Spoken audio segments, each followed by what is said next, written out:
Assalamu alaikum wa rahmatullahi ta'ala wa barakatuhu. Jama'a barkanmu da safiya da fatan mun waye gari cikin ƙoshin lafiya.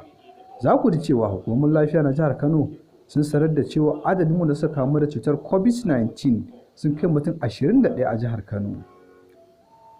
A karon farko an samu mutum na farko da ya mutu sakamakon cutar covid19 a jihar Kano da ke arewacin Najeriya.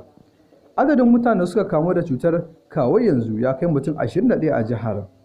Bayan an sanar da ƙarin mutum 12 da suka harbu da cutar a daren Laraba. Sakon da ta wallafa a shafinta na Twitter, ma'aikaciyar lafiya ta jihar Kano ta ce zuwa yanzu karfe 11:45 na daren Laraba, adadin masu ɗauke da cutar sun kai mutum 21. Da misalin karfe 11:55 ta kuma sake wallafa wani sako da ke tabbatar da mutuwar mutum na farko sakamakon cutar covid-19. Wani adadin na zuwa ne a ƙasa da kwanaki 5 da aka samu ɓullar cutar covid-19 na farko a jihar. A ranar Asabar ne hukumar lafiya suka sanar da menene labaran cewa wani mutum ne ya kasance na farko wanda ya kamu da cutar covid-19 a jihar Kano.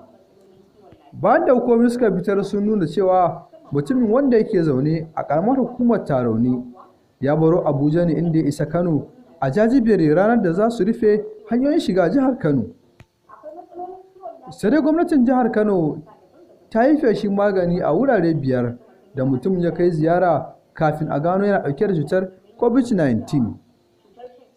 To jama'a, wannan saƙo ne daga hukumar lafiya na jihar Kano. Ku kasance da Arewa Media TV don samun ingantattun labaran duniya cikin sauƙi.